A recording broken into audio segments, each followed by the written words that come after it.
네, 안녕하세요.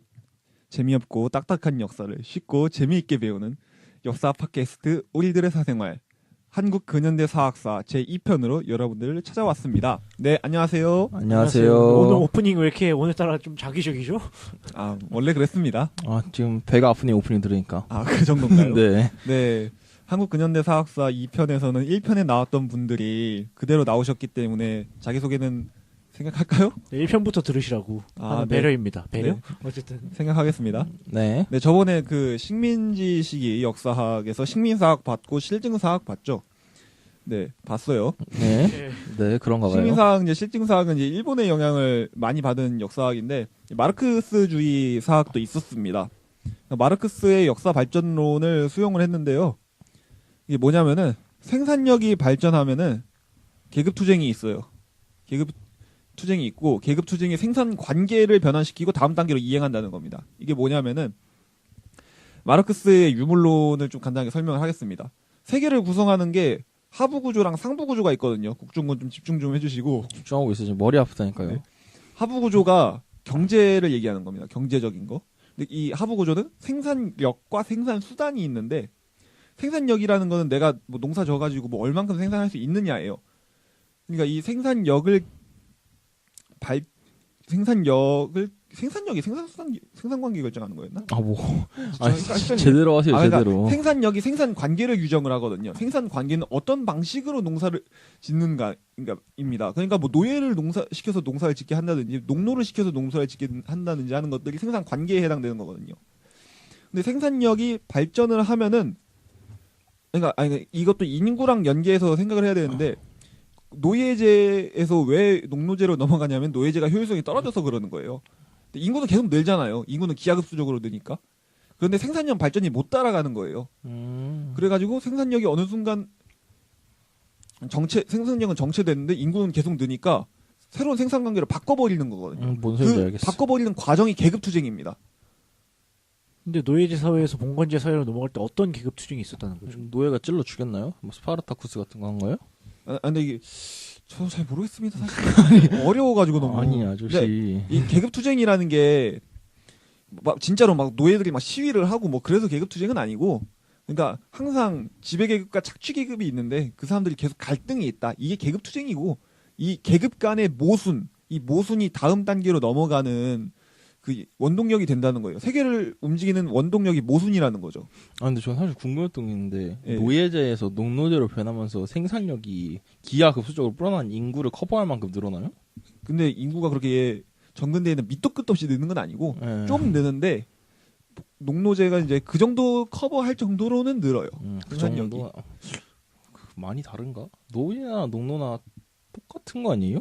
좀 다르죠. 노예는 이제 정말 명시적으로 인신 예속된 관계라면 농노는 명목상으로 정말로 문서상으로 그러니까 계약 관계인 거고. 노예는 아닌데. 그래? 계약 관계라고 봐도 되고 토지에 종속된 거예요. 사람 영주한테 종속된 게 아니야. 토지에 종속된 거. 그러니까 영주에게 직접 막 이사 못 가잖아요. 그래서. 네.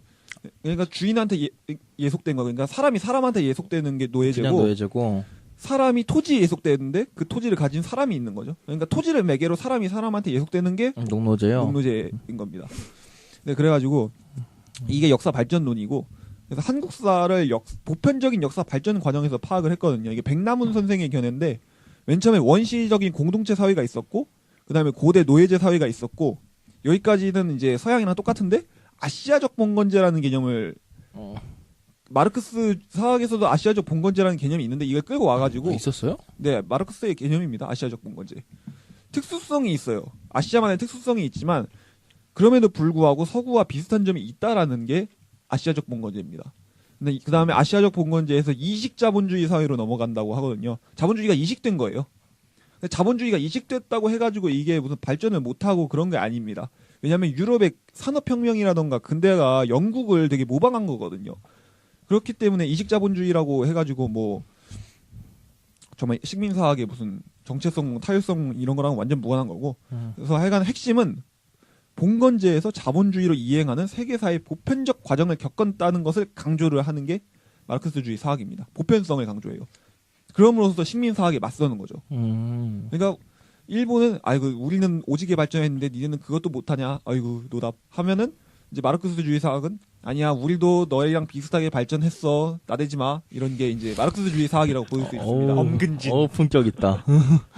그래서 하여간 근데 너무 문제가 많아요. 왜 그러냐면 백남훈 선생의 이게 견해였는데 마르크스 5단계에서는 한국 사회 적용을 할 수가 없습니다. 아, 그거 저번 편에 말했죠. 네. 네, 저번 편은 얘기를 했는데 왜냐 한국의 중세에는 중세를 규정하는 게 영주제, 장원제, 농노제거든요. 그죠? 셋 다 없었어요. 영주도 없었고 장원도 없었고 농노도 전무. 없었어요.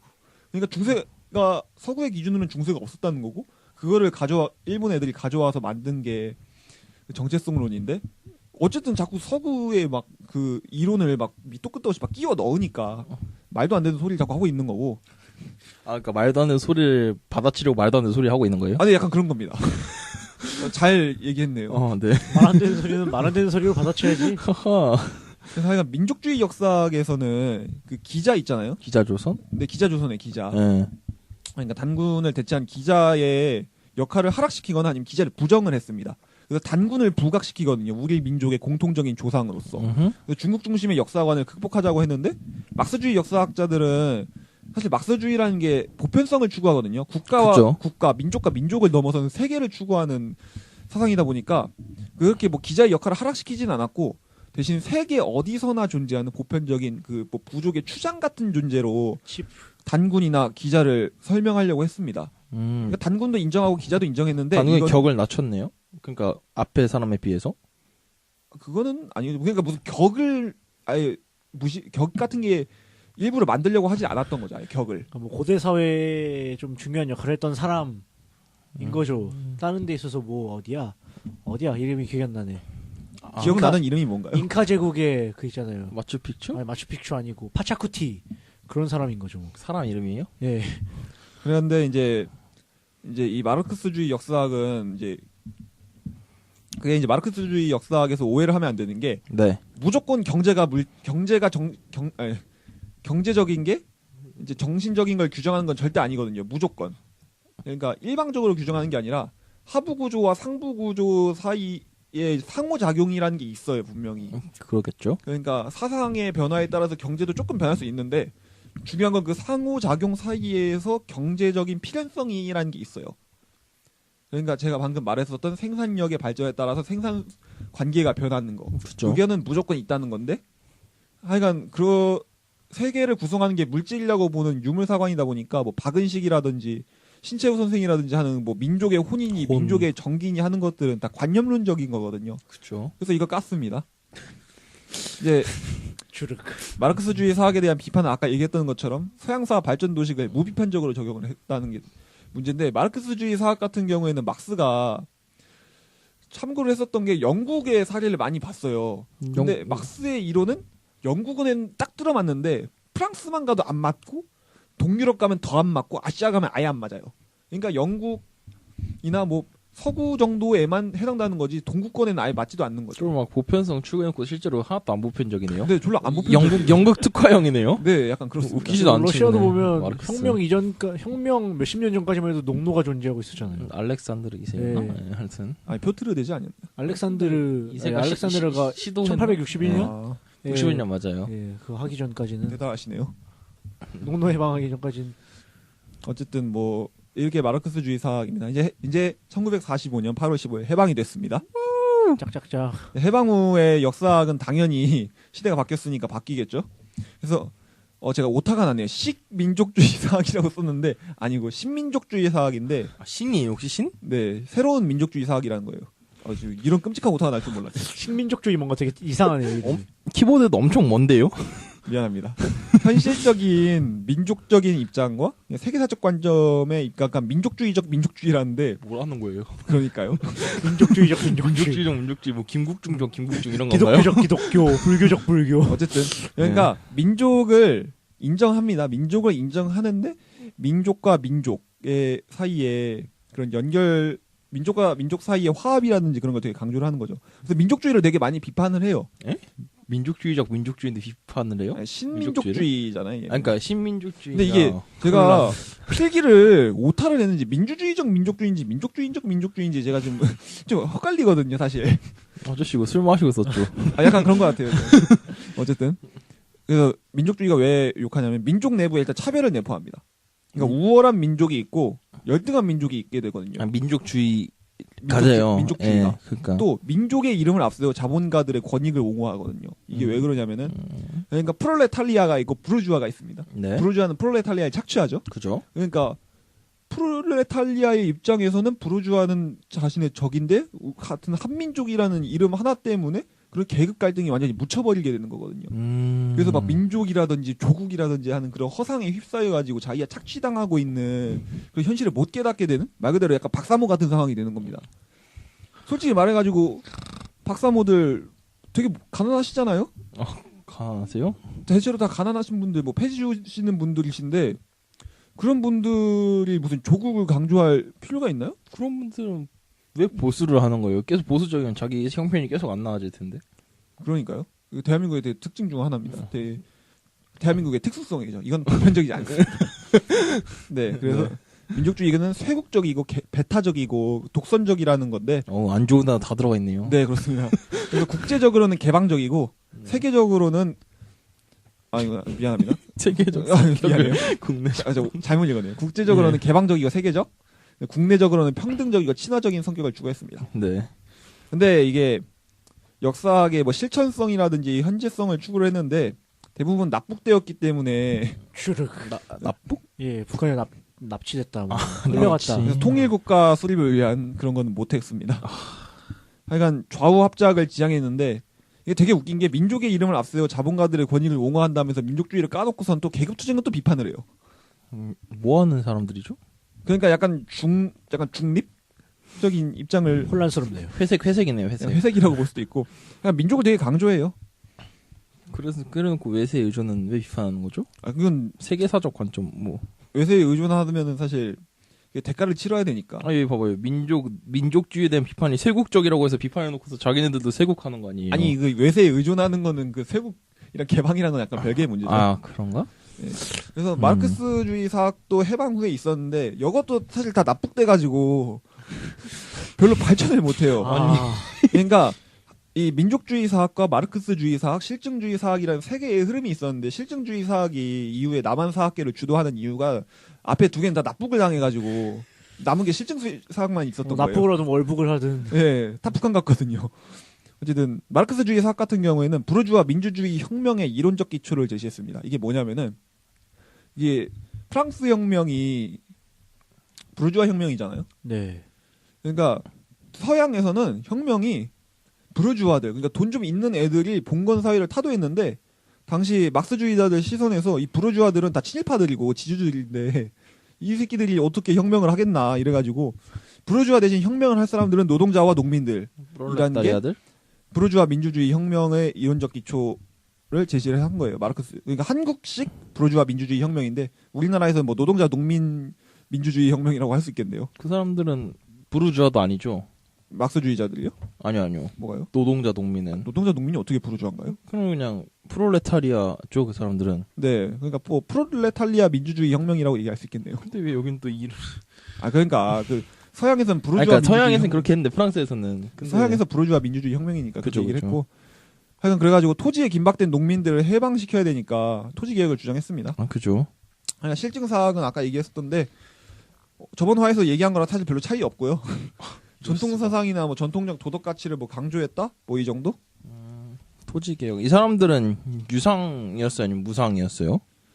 북한에서는 무상으로 토지 개혁을 하고 네. 남한에서는 유상으로 토지 개혁을 했거든요. 네네네. 근데 북한에서 무상으로 토지를 몰수당한 지주들이 남한으로 내려와서 만든 게 뭐 서북청년단 이런 겁니다. 그래요. 그래서 그분들이 아직도 살아 계셔가지고 깽판 장난 아니게 치시죠. 그러니까 반공을 외치는 사람들의 근원을 보면 북한에게 뭔가를 당한 사람들이 있어요. 그래서 보수 개신교계가 반공색을 강하게 띠는 것도 원래 평안도가 그 개신교의 메카였거든요. 평안도가 개신교의 메카였는데 예. 그래서 쫓겨난 거예요. 왜냐하면 그 아무래도 사회주의 공산주의는 유물론이어서 관념적인 것들을 좀 개차반칙을 하다 보니까 쫓겨난 건데 그래서 그런 거예요. 그러니까 역사가 현지를 설명하는 거라고 하잖아요. 그것도 그러니까 현지가 설명이 되는 거예요. 이유가 있다는 거죠, 네. 그러니까. 그래서 학살을 당했거나 몰수를 당했거나 쫓겨나거나 했기 때문에 그런 거죠. 그러니까 이제 소위 말하는 이제 박사모들의 기원이죠. 좀 납득이 가시나요? 대충 뭔 소리인지 알겠네요. 자기 토지 갑자기 뺏기면은 좀 억울할 것 같기도 하다. 네.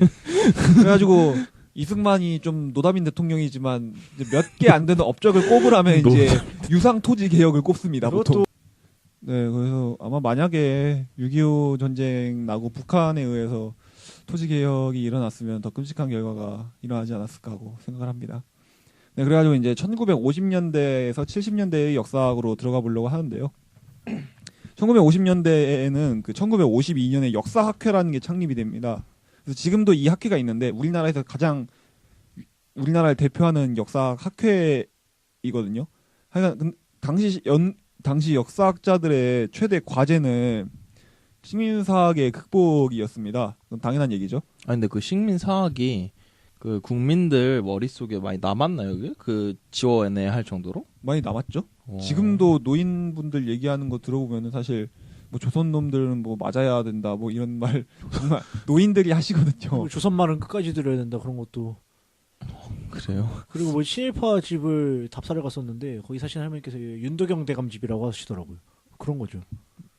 응? 윤도경 대감. 대감? 예. 존칭을 쓰는 거죠. 네, 어쨌든 그래서 이를 위해서 실학을 연구했어요.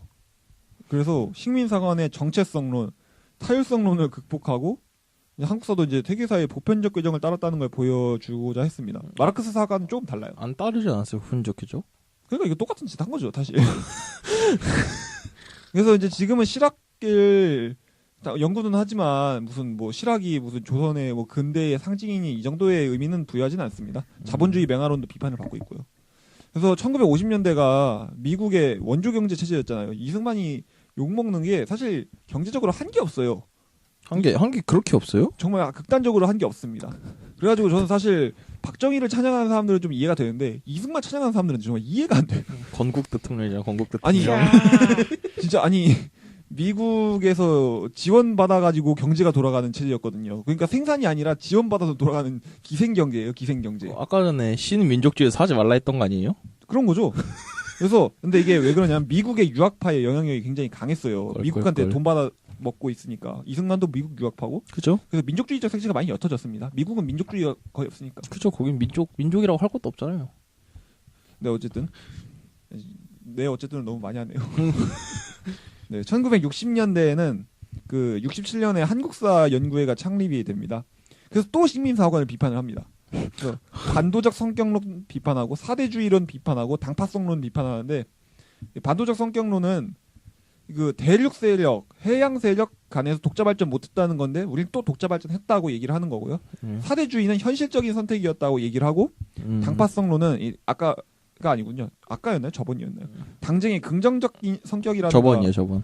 순기능 얘기를 하는 거고. 그래서 하여간 내재적 발전론을 제시를 하는데 실학을 연구하고 농업 상업에서 또 얘기를 하는데 뭐냐면은 농업에서는 양안이라는 거를 들고 와요. 농민층의 토지 대장인데 이거를 가지고 경영형 분홍이 등장을 했다고 얘기를 하거든요.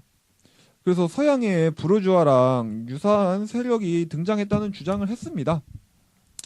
그래서 신분제가 약화되고 재산에 의한 계급이 강화됐다는 게 이제 내재적 발전론이고. 그러면 봉건제가 있었다고 말하는 거예요, 이 사람들은? 아니죠. 봉건제가 있었다는 모르겠는데 근대로 유산 계급이 있었던 거예요? 유산 계급이 계속 분화되고 있었다. 신분제가 약화돼야 유산 계급, 무산 계급이 생기니까. 그죠.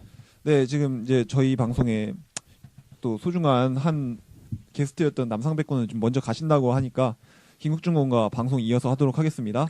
중간에 고생하십시오. 안 끊고 그냥 네, 보내는 이렇게 거예요? 친절하게 소개해 주실 줄이야. 네, 조심히 가시고. 사정으로 인해 네. 제 목소리가 듣고 싶으시면 다음 화를 들어주세요. 다음 화에 나올지 모르겠지만 다음에 나와야죠. 네, 하여튼 가셨습니다. 그리고 이제 상업 같은 경우에도 뭐 시장이 증가했다는 걸 통해서 이 교환 유통의 활성화가 됐다고 얘기를 했어요. 네. 자본주의 메가론이 되게 휘발성 강한 주제인데. 그러니까 아까 전에 말씀하셨잖아요, 자본주의. 잠깐. 서양의 근대랑 유사한 변화. 그러니까 자본주의가 생긴 건 아니에요. 자본주의가 생긴 건 아닌데 그 맹아 싹이 있었다는 거죠. 아, 싹이었어요. 그러니까 맹아. 일본 놈들은 우리의 근대화를 막아버린 개들이다. 개들. 뭐 이런 겁니다. 아, 네. 이제 자본주의 맹아론. 근데 지금은 좀 이게 많이 욕을 먹어요. 정말 자본주의의 맹아라고 볼 수 있는가에 대해서. 그리고 그 일본의 식민사학자들이 또 했었던 주장 하나가 한국에서는 구석기 시대가 없었다고 했어요. 에? 근데 그럴 수밖에 없었던 게 사실 그때는 고고학도 별로 발전을 안 했고 아. 그래서 유물도 많이 안 나오고 그러니까. 근데 공주 석장리에서 구석기 시대 유적이 나왔어요. 오. 그래서 일본 사학자들의 주장을 발랐고 사실 한국의 구석기 시대가 일본보다 한참 빠르거든요. 그렇죠. 아니 근데 얘는 50년대부터 15년 동안 아직도 식민 사관을 반박하고 있는 거예요? 워낙 그게 파급력이 컸으니까. 사실 한국의 역사학은 식민사학을 비판하면서 발전했다라고 이거 얘기를 해도 박은식 씨가 한 번 더 나타나야지 파급력이 터지는데. 그래서 이제 비판을 어떻게 받냐면은 네. 부조적 실증이라는 거예요. 이게 부조가 이거 딱 어느 부분이란 뜻인가요? 그 부조가 미술에서 네, 그러니까 그거. 그 튀어나온 부분들 있잖아요. 네, 그거. 그러니까 한국 사회 전반적인 게 아니라 일정한 시기나 일정한 분야에서만 나타날 아주 협소한 분야의 변화를 마치 지나치게 강조하면서 그러니까 지역적인 거를 마치 보편적이었던 것처럼. 네, 그러니까 네. 이 지역에 뭐 이 시기에만 나타난 특수한 사례일 수 있는 거를 보편적인 것처럼 확대해 가지고 적용을 한 게 이제 부조적 실증이라는 비판입니다. 굉장히 다급하게 그 식민 사관을 덮으려고 했던 모습이 보이는군요. 네. 한국사 전반에 적용하기에는 힘들다는 거죠. 그죠. 그래서 일국사적 관점이 뭐냐면은 일국이 한 나라, 하나의 나라. 그러니까 우리나라에만 있다는 관점에서 역사를 봐요. 네. 그러니까 문제 의식이 너무 강한 거니까 네. 한국사가 한국사만으로 독자적 발전을 했다는 서술을 하고 아, 이건 또 교류조차도 폄하를 합니다. 네. 그래서 그러니까 막 명나라랑 교류하고 막 임진왜란에서 도와주러 오고 막 이런 것도 다 폄하를 다 하는 폄하가 거예요? 되는 거죠. 그러니까 한국사는 알아서 발전을 해야 되는데 그런 교류는 오히려 발전을 저해하는 요소가 되는 거죠. 그래서 내부랑 외부의 영향이 종합적으로 발전을 하는 그게 되는데 그걸 그냥 다 깡그리 무시한 진짜 너무 다급하게 했네요. 네, 이론을. 극단적이라는 네, 생각이 듭니다. 굉장히 극단적이고. 근데 이런 사상들을 비판을 하면서 현재의 역사학들이 만들어지는 거거든요. 이런 그 식민 사관들을 비판하려고 만든 것들을 또 비판하면서. 네, 그게 이제 사학사가 되는 거고 그 그 사학사를 알므로써 우리가 전에 했었던 이상한 이론들을 이제 좀 안 할 수 있는 거죠. 그죠. 그래서 사학사를 배워야 됩니다. 그러네요. 기초가 될 것 같네요. 대충. 그래서 이제 70년대에는 그 61년에 그게 있잖아요. 쿠데타? 그죠. 5.16 쿠데타로 박정희 대통령이 집권을 하고 아, 네. 생신 날. 그 제가 저번에도 얘기를 했다시피 민족이라는 거는 그 계급 갈등을 사실은 덮는 효과가 있어요. 그죠. 민족주의가 그 계급 갈등, 한민족이라는 이유만으로 그게 열화되니까 그게 네. 그 문제점이, 네. 그래서 박정희 대통령도 민족 엄청 강조합니다. 왜냐하면 자기는 군사 쿠데타로 집권했으니까. 네. 그래가지고 민족주의를 성장을 해가지고 뭐 민족적 민주주의라든지 뭐 그런 것들. 민족적 민주주의 맞죠? 네, 민족적 민주주의요. 근데 또 오타가 나네요. 네. 죄송합니다. 그래서 뭐 중고등학교 국사교육 개선을 위한 기본 방향이 1969년에 뭐 발표돼가지고 뭐 다양한 시도를 합니다. 어쨌든. 근데 이 당시에 정부에서 주장하는 그런 역사의 논리는 근대화가 곧 경제 성장이라는 거예요. 되게 편협한 논리 아닙니까? 네. 그러니까 독재 정권 시기에 어쨌든 경제가 성장한 건 맞거든요. 맞죠. 그래서 막 할아버지들이 그랬잖아요. 그때 경제가 발전했었는데 지금 대통령은 왜 이러냐고. 어쨌든 독재 정권 시기의 경제 성장이 곧 근대화고 근대화는 선이에요. 선 좋은 거. 아, 그러니까 무조건적인 선. 네. 관념적인 선. 그렇죠. 근대화는 좋은 거고 인간이 당연하게 지향을 해야 될 바고 그런 거를 달성한 독재 정권은 잘한 거다. 독재를 했지만 공이 더 크다. 결국 미화한 거네요, 자기 자신을. 미화하기 위해서 그런 거죠. 그래서 자본주의 맹아론도 역시 그때도 이제 70년대에도 강조가 됩니다. 주체적으로 근대를 맞이할 수 있는 능력이 있었어요. 얘네도 그러나요? 얘네도 막 또 우리가 교류한 것도 다 무시하고 그러나요? 그러지는 근데 그러니까 좀 덜 극단적인 거예요. 왜냐하면 이 친구는 독재를 정당화하기 위해서 한 거니까 그 아까 전 사람들처럼 막 그 극단적으로 막 우리나라는 혼자서 뭔지 했어야 되는데 우리랑 그 명나라랑 감히 무슨 우리나라의 그 정체성을 해친 막 이런 식으로 말했잖아요. 아까 67년 사람들은 그 정도까지는 안 갔어요. 그 정도까지 안 갔어요. 네, 그래서 내용은 뭐 68년에 국민교육헌장이 제정이 됩니다. 그거 아시죠? 우리는 민족중흥의 사명을 아, 띠고 이 땅을 알죠. 태어났다. 그거 알죠. 그리고 72년에 국적 있는 교육이라는 걸 표방을 해요. 뭔 소리예요, 그게? 그러니까 그 있잖아요. 그 예전에 국사교과서 막 국정화됐을 때 네, 국정화 됐을 때. 이게 무슨 교과서냐고. 아. 그러니까 국적이 있다는 게 그러니까 막 한국인으로서의 정체성을 길러줄 수 있는 교육이라는 거죠. 그죠. 역사 교육보다 약간 그거는 뭐라 해야 되지? 사상 교육 쪽 아닌가요, 그거는? 그러니까 역사에 예. 학문에 정치가 개입이 되니까 그러니까 순수 학문이 아니게 됐네요, 그러면. 그래서 목적이 생기는 거죠. 사실 학문에는 목적이라는 게 없거든요. 그럼 안 되죠, 목적 생기면. 결론도 안 정해져. 목적은 오로지 진리 추구 아닙니까, 학문의 그러니까. 목적은. 근데 이거는 약간 뭐라 해야 되지? 이건 계몽도 아니라 약간 그냥 자기 자신한테 유리하게 바꾸는 거잖아요. 그렇죠. 도구로 쓴 거 아니에요, 학문을. 맞습니다. 아주 지탄받아 마땅하죠. 정확한 그겁니다. 그래서 네, 74년에 국사교과서가 국정화가 되고 안 돼. 그 안 이후에 돼. 이제 이명박 정권 때 이제 다시 국사교과서가 검정교과서가 그죠. 됐다가 국검정 교과서가 됐죠. 그래가지고 이제 박근혜 정권 때 국사교과서를 이제 국정을 하려다가 실패하고 다행. 아직 검정교과서 체제입니다. 네. 그래서 결과는 국가주의 국수주의예요. 그러다 보니까 개인이 철저하게 무시를 되거든요. 네.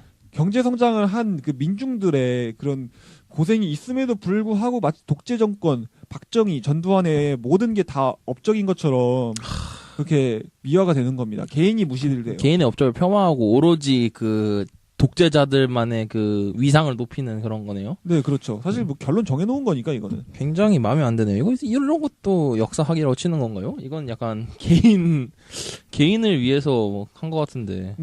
중요한 거는 그러니까 정부의 개입으로 인해서 목적론적 역사학이 됐어요. 이제 목적이 다 정해져 있는. 이게 식민사학이랑 유사한 점이 예. 식민사학은 일본 정부가 결론 정해놨잖아요. 그러니까 일본은 그 침략하는데 정당성이 있다라고 네. 주장하는 거죠. 결론 정해놓고 거기에 동참한 학자들이 있거든요. 자기 음. 이익을 위해서. 이것도 똑같습니다. 약간 그런 느낌 아니에요? 시험에 답을 찍었는데 그거에 맞춰서 문제 푸는 느낌? 그렇죠. 그죠? 어쨌든 그래서 여기 박정희가 뭐 그런 식으로 자기가 하고 싶으니까 거기에 동참하는 역사학자들도 있었어요. 그리고 또 그런 사람들이 정부의 지원을 받으면서 소위 말하는 주류를 점하기 때문에 이런 게 이제 70년대 역사 분위기라고 얘기를 할 수 그 있습니다. 사람들은 욕먹어 마땅한 사람들 아닙니까? 부끄럽죠. 아니, 본인 그 사람들도 역사 전공을 하면은 역사는 그렇게 되면 안 된다는 걸 알고 있는데 뭐그 정권 같은 거 잡으려고 대세가 되려고 자기의 그 신념을 부정한 거 아닙니까? 그렇죠. 되게 정말. 학자로서는 학자로서 정말 부끄럽죠. 그런 부끄러운 사람들은 일이죠. 학자라는 이름도 붙이면 안 되죠. 그거는 그래가지고 정부의 개죠. 이번에 네. 저번에 이제 국정교과서가 사태 때도 그 역사학계에 블랙리스트랑 화이트리스트가 있다고 그 폭로가 됐거든요. 최근에. 최근에요? 저는 그거 못 들었어요. 전 문학에는 들어봤는데 역사학계 못 네, 들어봤거든요. 비교적 최근이어가지고 네, 뭐 뉴라이트 이런 데 들어가나요? 아마 그런 쪽이랑 관련이 있는 사람들이 좀 지원을 받았고 아, 지원을 받았겠죠. 그죠? 국정교과서 반대 서명을 하신 분들이 불이익을 많이 받으셨는데 그 중에 한 분의 이제 저희 경희대 사학과 학과장이신 강인욱 네. 교수님이라고 자랑스러우시겠군요. 네, 그분도 이제 그 정부 프로젝트에서 의도적으로 배제가 되셨습니다. 그런 분들이 참 학자들 아닙니까? 그렇죠. 이제 박근혜 정권이 영원할 줄 알고 이제 부역했던 사람들은 학자로서 오명을 남긴 거지만 강인욱 교수님 같은 분들은 이제 꼿꼿한 학자로 역사에 이름이 남는 거죠. 그런 교수님한테 배우니까 꼭 신념을 굽히지 않는 멋진 학자가 되도록 하십시오. 아직 수업을 안 들어갔습니다. 이럴 수가. 네. 네. 그래서 이제 또 다른 게 화랑을 되게 강조해요. 반굴 이런 사람이요? 네? 반굴? 반굴은 누군가요? 관창 친구요. 아 그래요? 예시로 관창을 늘어놨는데 아, 네. 그러니까 관창이 신라랑 그 백제랑 싸울 때 신라 화랑으로서 백제 그 군대에 뛰어들어가서 그죠. 그 목까지 잘려가지고 오잖아요. 2번이나 가서 네. 한번 살려줬더니 그거는 정말 제가 보기엔 만용이라 생각하거든요. 근데 왜 이런 화랑들을 강조를 하냐면은 국뽕에 하기 좋잖아요. 네, 국가가 개인을 우선한다는 거예요. 그죠. 국가에 대한 개인의 희생을 미화하고 그러니까. 근대화를 위해서 너희들은 일 더 많이 하고 돈 더 조금 받는 건 당연하다. 이래서 화랑을 강조하는 겁니다. 근데 중요한 건 화랑이라는 게 실체가 불분명해요. 그러니까 제대로 되지도 않는 데다가 막 이런 식으로 그러니까 약간 뭐라 해야 되지? 착취의 시그널로 쓰이는 거 아니에요? 착취의 심볼 같은 느낌이잖아요. 국가를 위해 희생했으니까 너희는 이런 사람들을 위인으로 부르고 막 위인 노래 있잖아요. 100명의 위인들 이런 노래도 늘 정도면은 너희도 당연히 이런 사람들 본받아서 국가를 위해 희생해야 되는 거 아니냐? 개인은 그러니까 막 그런 거 있잖아요. 너희가 그니까 국가 개인을 위해 뭘 할 수 있는지 묻지 말고 개인이 국가를 위해 뭘 할 수 있는지 물어라. 이런 느낌 아닌가요, 약간? 그렇죠. 저는 그 말 정말 개소리라 생각하거든요. 개인적으로. 하여튼 그래가지고 또 이제 강조된 게 김유신 장군이라든지 이순신 장군이라든지 하는 장군으로서 업적을 많이 쌓은 사람들이 되게 강조가 돼요. 그게 왜 그러냐면은 김유신 씨 그 김춘추 씨 친구 아닙니까? 그 반역자 아니에요, 김춘추 씨? 네. 박정희가 군인 출신이었잖아요. 그죠. 아, 그래서 군발 정부.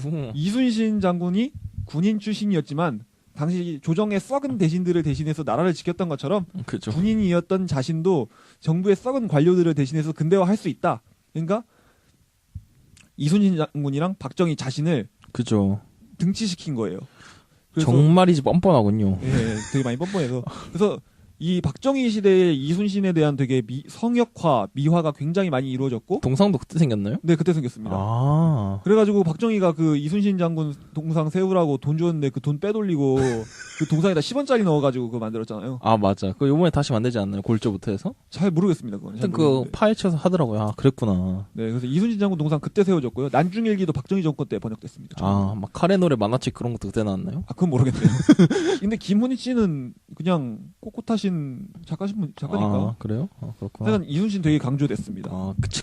이순신 강조한 것도 자기가 군벌이니까 그렇구나. 군벌이 아니라 아. 군인. 군벌이랑은 다르죠. 죄송합니다. 잠깐 위안 스카이랑 헷갈렸네요. 아, 네. 하여튼 군인, 그죠. 근데 이렇게 이제 정부에 의해서 조종당하는 와중에서도 이제 많은 성과가 나오는데 그러면 뭐 전두환, 노태우 이런 사람들도 다 이런 식으로 했나요? 다 군인들 강조하고 옛날 군인들?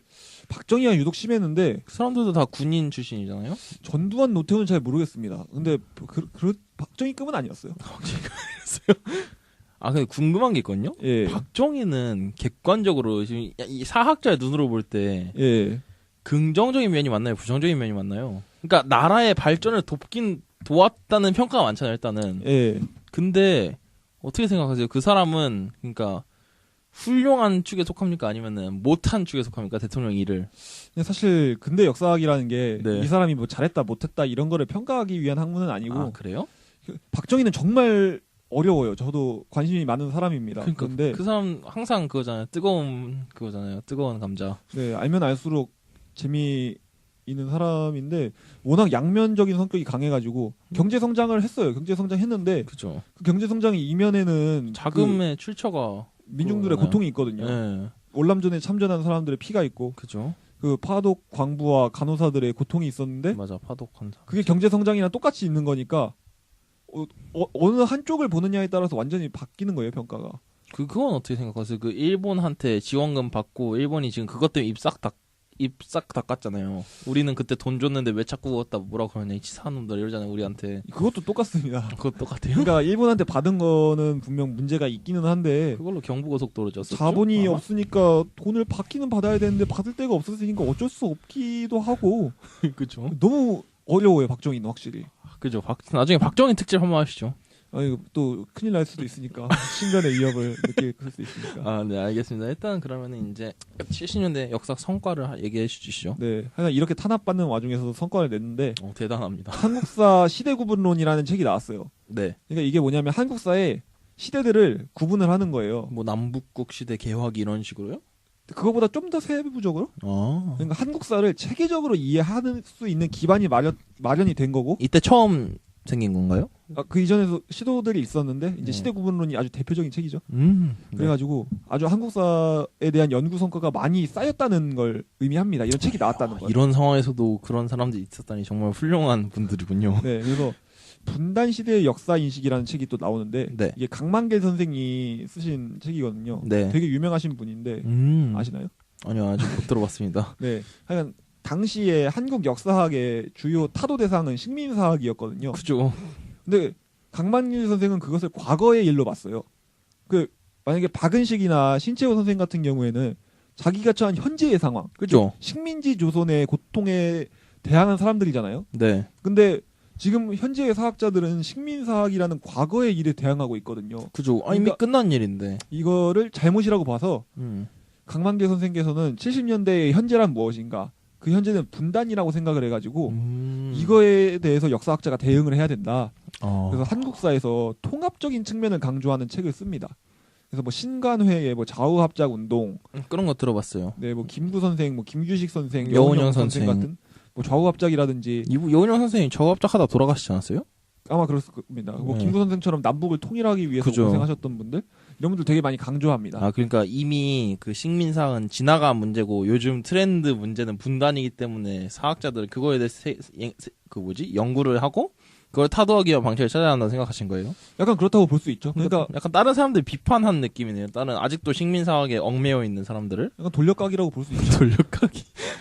네, 네. 일단 남상백군이 중간에 가버려가지고 많이 아쉬운데 네. 일단은 제 이 한국 근현대 사학사 2화는 여기에서 이제 마치려고 하는데 딱 재밌어질만 하니까 끊으시네요. 네. 이럴 수가. 오늘 소감이 어떠신가요? 제가 저번 편도 참가하고 이번 편도 참가하잖아요? 예, 솔직히 말하면 저번 편은 진짜 재미가 없었어요. 네, 근데 이번 편은 좀 그 근대 쪽으로 오니까 아는 사람이 나오고 조금 재밌더라고요. 이제 슬슬 다시 부제를 찾아간 것 같습니다. 초심을 되찾았군요. 아, 잠깐 초심을 잃었었는데 한 화 정도. 뭐 그래 남성백군 간 다음엔 생각보다 제가 아무 말도 좀 덜했고 남성백군도 같이 있었으면 아마 10분 정도 더 진행됐을 것 같긴 한데 아마 박정희 씨 얘기를 더 10분 정도 더 했겠죠 아마. 그렇겠죠? 네, 근데 남성백 씨 가서 아쉽기도 한데 없어서 좀 짧게 끝난 것 같기도 하고. 네. 박정희처럼 아주 네, 양면적이네요. 양면적이죠. 예. 네. 하여간에 저도 이게 제가 1학기 때 들었었던 한국사 인문이라는 과목의 네. 한 부분을 요약한 거였는데 발췌에 요약했군요. 덕분에 복습도 하고 참 좋네요. 네. 이게 이렇게 좋은 프로그램인가요? 그래가지고 네. 이제 재미없고 딱딱한 역사를 쉽고 재미있게 배우는 역사 껄껄껄. 팟캐스트 한국 우리들의 사생활. 우리들의 사생활 한국 근현대 사학사 제 2회는 2편. 여기에서 마치고 3편으로 다시 찾아뵙도록 하겠습니다. 감사합니다. 수고하셨습니다.